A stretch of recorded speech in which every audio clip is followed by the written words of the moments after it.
ആയിഷ ബീവിയുടെ നാവും നബി തങ്ങളുടെ നാവും തമ്മിൽ കൂട്ടിയിണക്കി ഈമ്പുമായിരുന്നു. പറയാൻ പറ്റുമോ നമുക്ക്? ഹദീസാണ്. നബിയുന റസൂലുള്ളാഹി തങ്ങളെ കാണിച്ചു കൊടുത്തതാണ് ഭാര്യയോടുള്ള സ്നേഹം. ഇടയ്ക്കിടയ്ക്ക് ഒരു ചുംബനം കൊടുക്കലും സ്വദഖ. യാത്രയ്ക്ക് പോകുമ്പോഴും പോയിട്ട് വരുമ്പോഴും ഓരോരോ നല്ല കാര്യങ്ങളിലും അവൾക്കൊരു ചുംബനം കൊടുക്കൽ അത് സ്വദഖയാണ്. നബിയുനാ റസൂലുള്ളാഹി ഭർത്താക്കന്മാരത് മറന്നു പോകുന്നത് കൊണ്ടാണ് മൊബൈൽ ഫോണിലൂടെ വാടകയ്ക്ക് ചുംബനം ഭാര്യമാരെ വിളിച്ചു വരുത്തുന്നത്. ഭർത്താക്കന്മാർ ഭാര്യയ്ക്ക് കൊടുക്കേണ്ട ഹക്കുകൾ കൊടുക്കുന്നില്ല. ഇവൻ കാട്രായി അടിച്ചിട്ട് പോകുമ്പോ എവിടിട്ടാണ് ചുംബിക്കുക? ഏതെങ്കിലും കട്ടിലിന്റെ കാലിൽ കൊണ്ടുപോയി ഭാര്യയാണെന്ന് പറഞ്ഞ് ചുംബിക്കുന്നു. കാരണം ലക്കില്ല, തലയ്ക്കില്ല, തലയിൽ കാട്രായി നിറഞ്ഞിരിക്കുന്നു. അവളോ എത്ര ദിവസങ്ങളായി കഷ്ടപ്പെട്ടിരിക്കുന്നു. തന്റെ ഭർത്താവിന്റെ ചൂടൊന്നും ആസ്വദിക്കാൻ സാധിക്കുന്നില്ല. ഇയാളുടെ ലക്ക് മാറിയ ചരിത്രവുമില്ല. റബ്ബേ, ഞാനൊരു പെണ്ണല്ലയോ, ഒരു യുവതിയല്ലയോ? മെല്ലെ ഒരു മിസ്കാളിലൂടെ അവനെ വിളിച്ചു വരുത്തുകയാ. ഒരു പെണ്ണ് കഴിച്ചു പോകാനുള്ള കാരണത്തിന് പരമപ്രധാനം ഭർത്താക്കന്മാർക്ക് അതിൽ പങ്കുണ്ട്. സ്വന്തം ഭാര്യയെടുത്ത് കടമ നിറവേറ്റാൻ വയ്യ, ഇവൻ അടിച്ചുകൊണ്ട് മറ്റു സ്ഥലത്തേക്കാ പോകാം. അതുകൊണ്ട് അതിന്റെ ശിക്ഷയാക്കാം. അത് ഇവര് തന്നെയാണ്. ഭർത്താക്കന്മാരും ഭാര്യമാരോടുള്ള കടമകളും കടപ്പാടുകളും നിറവേറ്റാൻ തയ്യാറാകുമ്പോൾ ഭാര്യയ്ക്കും ഭർത്താവിനോട് സ്നേഹം കാണും. അതെന്ത് കിട്ടുന്നില്ല, അത് കിട്ടേണ്ടതുപോലെ കിട്ടുന്നില്ല. അതൊക്കെ സ്വതക്കയാ. ഒരു പിടി ഭക്ഷണം ഭാര്യ എന്റെ ഭാര്യയുടെ വായിൽ വെച്ചു കൊടുക്കണേ. സഅദ് റളിയല്ലാഹു അൻഹുവിനോട് നബി തങ്ങൾ പറയുന്നു, ഒരു പിടി ഭക്ഷണം ഭാര്യ എന്റെ ഭാര്യയുടെ വായിൽ വെച്ചു കൊടുക്കണേ. ഇല്ലാ ഉജിർത അലൈഹാ, അതുപോലും സദഖയാണ് സഅദേ, അതുപോലും സദഖയാണ് സഅദേ. കോളേജ് കുമാരിമാരുടെ വായിൽ മാത്രം ഐസ്ക്രീം തൊള്ളയിൽ വെച്ച് കൊടുക്കലല്ല സദഖ, അത് ഹറാമാണ്. ഒരു ഗ്ലാസ് ഐസ്ക്രീം എടുത്ത് ഒരു പാക്കറ്റ് ഐസ്ക്രീം വാങ്ങി രാത്രി ഭാര്യയ്ക്ക് നീ വായിൽ വെച്ച് കൊടു. ഹാദിഹി സദഖ, ഇത് സദഖയാണ്. നബിയുനാ റസൂലുള്ളാഹി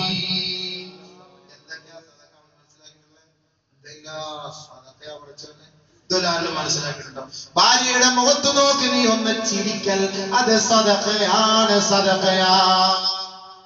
അതിന് പോലും പിശുക്ക് കാണിക്കുന്ന ഭർത്താക്കന്മാരാണ്, ചിരിക്കൂല. എത്ര സഹോദരിമാരാണ് വിളിച്ചു പറയുന്നത്, ഉസ്താദേ എന്റെ ഭർത്താവ് ഒരു പണ്ടാരമായി പോയല്ലോ, പടച്ചവനെ ഒന്ന് ചിരിക്കുക പോലുമില്ല, ഒരു സ്നേഹം പോലുമില്ല. ഉസ്താദ് ഒന്ന് പ്രഭാഷണത്തിൽ ഇതിന്റെ മഹത്വത്തെ കുറിച്ച് ഒന്ന് വിളിച്ചു പറയണേ. എത്ര പേര്, ഒരുപാട് പേര് വിളിച്ചിട്ട് പറയും. എന്ത് ചെയ്യണം? ശരി തന്നെ, ഈ പെണ്ണുങ്ങൾ പഠിച്ചോണ്ട് ഒരു പരമപ്രധാനമായ ഗൾഫിൽ പോയാൽ 5 വർഷം കഴിഞ്ഞിട്ടാ വരിക. കെട്ടി ഇങ്ങോട്ട് കൊണ്ടുവന്ന് അവിടോട്ടാക്കും. ഒരൊറ്റ പോക്കങ്ങ് പോകും. ഒരു പോക്കെന്ന് ഞങ്ങളുടെ നാട്ടിൽ പറയും. ഹിജറ പോയതുപോലെ ഒരു പോക്ക്. പിന്നെ 10 വർഷം കഴിഞ്ഞാൽ തിരിച്ചു വരിക. ഇവളെന്താ ചെയ്യാം? കൂടുതൽ ഉത്തരവാദിത്വം നമുക്ക്. നമ്മുടെ ഉത്തരവാദിത്തത്തിൽ വീഴ്ച വരുത്തൽ വലിയ വലിയ പ്രശ്നങ്ങളാണ്. അത് പ്രശ്നങ്ങളാണ്, നമ്മൾ അന്വേഷിക്കാറില്ല. ഗൾഫിൽ നിന്ന് എപ്പോഴും വിളിച്ചുകൊണ്ടിരിക്കാൻ പറ്റുമോ? ഇവിടെ വെച്ച് വിളിക്കും, ഒരു പൈസയോട് പ്രശ്നമില്ല. ഒരു സെക്കൻഡിന് ഒരു പൈസ, അവിടെ ഒരു സെക്കൻഡിന് ഒരു ദിർഹം വിളിക്കും. എത്ര വലിയ കാമുകയെന്ന് പറഞ്ഞാൽ വിളിക്കും. പിന്നെ അതിനകത്ത് നെറ്റില് എല്ലായിടത്തും വിളിക്കും. ഹലോ എന്നത് ഓരനെ വിളിച്ചാൽ അസറാവുമ്പോ കേരളത്തിൽ ഹലോ, ഇവിടെ നിന്ന് മറുപടി അങ്ങോട്ട് എന്തുണ്ട് വിശേഷം, മഗ്‌രിബാവുമ്പോ അവിടെ എന്തുണ്ട് വിശേഷം, അവിടെ നിന്ന് ഇങ്ങോട്ട് കുഴപ്പമില്ല എനിക്ക് സുഖം തന്നെ, ഇശ കഴിയുമ്പോ കുഴപ്പമില്ല എനിക്ക് സുഖം തന്നെ. എപ്പോഴധികം ഇതാണ്. കാരണം എന്താ? ഒരു സെൽഫിഷ് കാണിക്കാൻ. ഭാര്യയ്ക്ക് ചെലവാക്കാൻ പിശു കാണിക്കണ്ട. 10, 20, 30 ദിർഹം ചെലവാകട്ടെ. വിളിച്ചോ. ഹബീബായ റസൂലുള്ളാഹി തങ്ങളോട് ഹിന്ദ് റളിയല്ലാഹു തആല അൻഹ ചോദിച്ചപ്പോ അല്ലാഹുവിന്റെ റസൂൽ പറയുന്ന മറുപടി എന്തെന്നറിയുമോ? ഖുദീ മാ യക്ഫീകി വവലദികി, നിനക്കും നിന്റെ മക്കൾക്കും ബിൽ മഅറൂഫ്, മതിയായത് നിന്റെ ഭർത്താവിൽ നിന്ന് നീ എടുത്തോ. മറ്റുള്ളതിനെ റീചാർജ് ചെയ്യാൻ വേണ്ടിയിട്ടല്ല, നിനക്ക് നിന്റെ മക്കൾക്ക് ആവശ്യമുള്ളത് എടുത്തു. അത് കുഴപ്പമില്ല, അതിനൊരു പ്രശ്നമില്ല. രാത്രി പേഴ്സ് കൊണ്ടുവയ്ക്കുന്നവര് സൂക്ഷിച്ചു വെക്കണേ. നിങ്ങളൊന്ന് സൂക്ഷിച്ചു വെക്കണേ. അബൂബക്കർ മുസ്ലിയാരുടെ പ്രസംഗം കേട്ടിട്ട് ഞങ്ങളുടെ പേഴ്സ് കണ്ടില്ല എന്നും പറഞ്ഞ് എന്നെ നാളെ ഫോൺ വിളിക്കല്ലേ. നല്ല സ്നേഹമുള്ള നിങ്ങൾക്ക് വെള്ളം കുടിക്കാൻ തോന്നുന്നു എന്റെ പ്രസംഗം കേട്ടിട്ട്.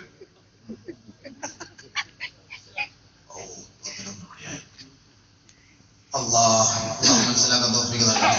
അപ്പോ വലാ യസ്രിഖന ചെയ്യാൻ പാടില്ല, മോഷ്ടിക്കാൻ പാടില്ല. വലാ യസ്നീൻ വ്യഭിചരിക്കരുത് എന്ന് പെണ്ണുങ്ങളോട് സ്ത്രീകളോട് കരാറെടുക്കണേ നബിയേ. വ്യഭിചരിക്കാൻ പാടില്ല, കരാറെടുക്കാൻ പറയാം. വലാ തഖറബൂ വലാ തഖറബു الزنا إنه كان فاحشة وساء سبيلا. വ്യഭിചരിക്കരുത് എന്നല്ല അള്ളാഹു ഉപയോഗിക്കുന്നത്.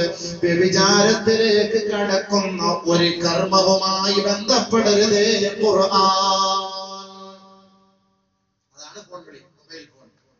വ്യഭിചരിക്കുമല്ല, വ്യഭിചാരത്തിലേക്ക് അടുക്കാനുള്ള കാര്യങ്ങളാണ് ഫോൺ വിളിക്കുക. അതുകൊണ്ട് അല്ലാഹു പറഞ്ഞത് അറിയാം, 1400 വർഷങ്ങൾക്ക് മുമ്പ് ഖുർആൻ പറഞ്ഞ വാക്കെന്താ? വലാ തഖറബു, നിങ്ങൾ അടുക്കരുത് എന്ന് പറഞ്ഞു. അടുക്കരുത് എന്ന് പറഞ്ഞു.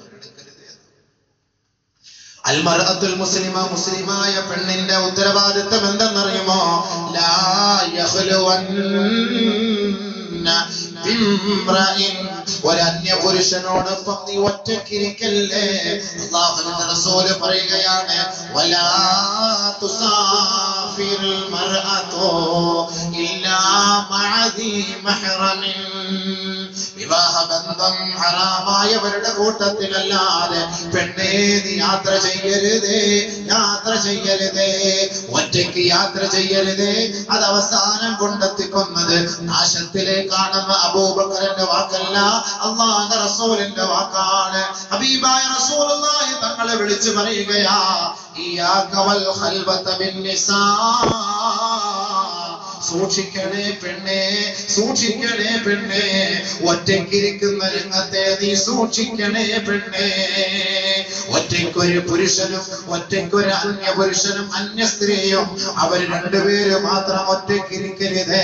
അതിൽ നിന്ന് ഞാൻ നിങ്ങൾക്ക് താക്കീത് നൽകുന്നു എന്ന് നബിയുനാ റസൂലുള്ളാഹി. ഇല്ലാ വസാലിദുഹുമ ശൈത്താൻ, മൂന്നാമനായി പിശാച് അവിടെ ഓടിയെത്തുമെന്ന് ഹബീബായ റസൂലുള്ളാഹി. രണ്ടുപേരും നമ്മൾ ഒറ്റയ്ക്കിരിക്കുമ്പോൾ മൂന്നാമനായിട്ട് അവിടെ എത്തുന്ന പിശാച്. ഇല്ലാ വസാലിദുഹുമ ശൈത്താൻ. നബിയുനാ റസൂലുള്ളാഹി തങ്ങൾ പിന്നീട് ആണയിട്ട് പറയുകയാണ്, വല്ലദീ നഫ്സു മുഹമ്മദിൻ ബിയദി, ഈ മുഹമ്മദിന്റെ ആത്മാവ് ഏതൊരു റബ്ബിന്റെ കൈകളിലാണോ ആ റബ്ബിനെ തന്നെയാണ് സത്യം ചെയ്ത് ഞാൻ പറയട്ടെ. لأن يزحم أحدكم خنزيرا متلطخا بطين أو حمأة خير له من أن يمس منكبه منكب امرأة لا تحل له كما قال رسول الله.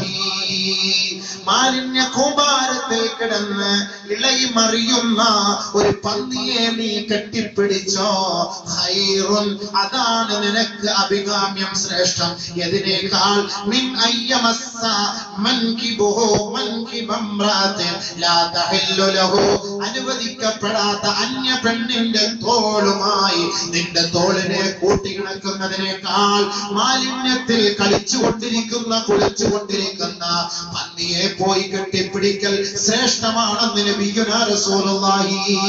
വലാ യസ്ഹമ അഹദുകും ഫീ റഅസി അഹദുകും ഫീ ബിഖിയത്തിൻ മിൻ ഹദീദ് ഖൈറുൻ ലഹു മിൻ അൻ യമസ്സ മൻകിബുഹു മൻകിബ ഇംറഅത്തിൻ ലാ തഹില്ലു ലഹു.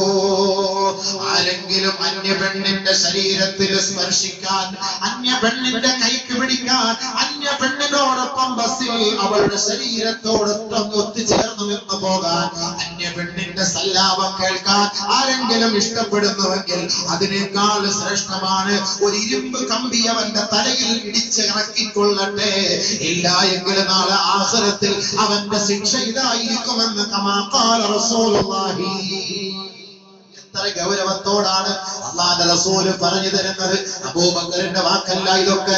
ദുനിയാവിന്റെ ലഹരിയിൽ നമ്മൾ വീണു പോകരുത്. ദുനിയാവിന്റെ ലഹരിയിൽ കുടുങ്ങിപ്പോയാൽ ആഖിറം നമുക്ക് നഷ്ടമാകും പെണ്ണേ. ആഖിറം നഷ്ടമായാൽ ആരും അവിടെ രക്ഷപ്പെടുത്താൻ വരികയില്ല. നീ ചെയ്യുന്ന ഓരോ പ്രവൃത്തിയും കിതാബിൽ രേഖപ്പെടുത്തി വെക്കുന്നുണ്ട്. ആ കിതാബ് നിന്റെ മുന്നിൽ എടുത്തു കൊണ്ടുവരപ്പെടുകയാ. ദുനിയാവിൽ വെച്ച് നമ്മൾ ചെയ്യുന്ന പ്രവൃത്തി കിതാബിൽ രേഖപ്പെടുത്തിയിരിക്കുകയാണ്. മാ യൽഫിദു മിൻ ഖൗൽ ഇല്ലാ ലദൈഹി റഖീബുൻ അതീദ്. കുല്ല ഇൻസാൻ അൽസംനാഹു طائره في عنقه ونخرج له يوم القيامة كتابا يلقاه منشورا اقرأ كتابك كفى بنفسك اليوم عليك حسيبا. അല്ലാഹുവിന്റെ റസൂല് മഹദിയായ ആയിഷ ബീവിയോട് പറഞ്ഞില്ലേ, ആയിഷേ നാളെ നമ്മുടെ വലത് കയ്യിലാണോ ഗ്രന്ഥം നൽകുക, ഇടത് കയ്യിലാണോ ഗ്രന്ഥം നൽകുക എന്ന് ഒരാൾ അറിയുന്നത് വരെ ഒരാൾ മറ്റൊരാളെ കുറിച്ച് ചിന്തിക്കാൻ കഴിയില്ല എന്ന് ഹബീബായ തങ്ങൾ പറഞ്ഞുവെങ്കിൽ നമ്മുടെ ഓരോ രഹസ്യവും പരസ്യവും ഒപ്പിയെടുക്കാനുള്ള ഗ്രന്ഥമാണ് അല്ലാഹു റബ്ബുൽ ഇസ്സത്ത് നമ്മുടെ കഴുത്തിൽ കൊളുത്തിയിട്ടിരിക്കുന്നത്. ഓരോ വ്യക്തികളുടെ രഹസ്യത്തിലും പരസ്യത്തിലും ക്ലാസ് റൂമിലും കാറിലും ഓരോ രഹസ്യ അറകളിലും ഇരുട്ടത്തും വെളിച്ചത്തും ഒറ്റയ്ക്കും കൂട്ടായ്മയും വിനോദസഞ്ചാര മേഖലകളിലും ചെയ്യുന്ന തെറ്റുകുറ്റങ്ങളെല്ലാം അല്ലാഹുവിന്റെ അടുക്കലേക്ക് മലക്കുകൾ എഴുതി രേഖപ്പെടുത്തിക്കൊണ്ട് സമക്ഷത്തിലേക്ക് എത്തിക്കുകയാ. നാം സംസാരിക്കുന്ന ഓരോ സംസാര ഭാഷ്യങ്ങളും നമ്മുടെ ഓരോ വിരലാട്ടങ്ങളും മാ യൽഫിദു മിൻ ഖൗലിൻ ഇല്ലാ ലദൈഹി